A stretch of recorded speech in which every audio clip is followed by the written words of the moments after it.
Pour l'exercice 44, on nous dit, soit UN la suite définie pour tout n supérieur ou égal à 1 par UN est égal à 1 sur n fois, entre parenthèses, n puissance 2 moins 2. Première question, peut-on déterminer la limite de la suite UN en utilisant les propriétés des opérations sur les limites? Quand on observe l'expression de UN, on voit que c'est un produit, donc on va déterminer la limite de chacun des facteurs du produit. La limite de 1 sur n, c'est 0 lorsque n tend vers plus l'infini. C'est un résultat du cours où on peut voir ça comme une baguette de pain que l'on partage à une infinité de personnes. Chacune de ces personnes se retrouve avec moins que rien, donc quelque chose de très proche de 0. Et lorsque n tend vers plus infini, la puissance de plus l'infini élevé à la puissance 2, ça nous donne plus infini. Si je retire moins 2 plus infini, ça reste plus infini. Et donc, si je fais le produit entre la limite 0 et la limite plus infini, on obtient une forme indéterminée par produit. Donc, la réponse est que on ne peut pas directement déterminer la limite en utilisant les propriétés des opérations sur les limites. Donc, une fois que l'on a compris cela, on passe à la question 2. Question 2, on nous dit, en développant, déterminer la limite de UN. Ici, on a notre expression de UN qui est de la forme K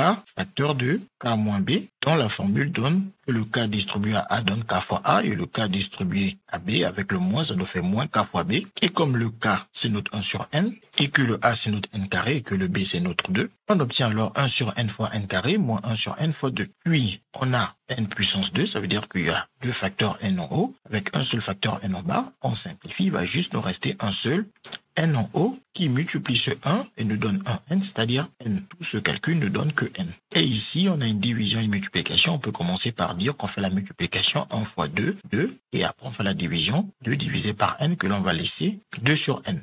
Une fois qu'on a cette nouvelle écriture de UN, on recommence le calcul de limite. N a pour limite plus infini lorsque N tend vers plus infini. 2 sur N a pour limite 0 lorsque N tend vers plus infini, car 2 est une constante divisée par quelque chose qui tend vers l'infini, cela donne 0. C'est le coût des deux baguettes de pain que l'on partage à une infinité de personnes. Chacune de ces personnes se retrouve avec quasiment moins que rien, c'est-à-dire quelque chose qui se rapproche de 0. Et comme UN est la différence des deux, alors on fait plus l'infini moins 0, ce qui nous donne 0. On peut donc dire que la limite de UN n'est rien d'autre que 0. CQFD, ce qu'il fallait découvrir.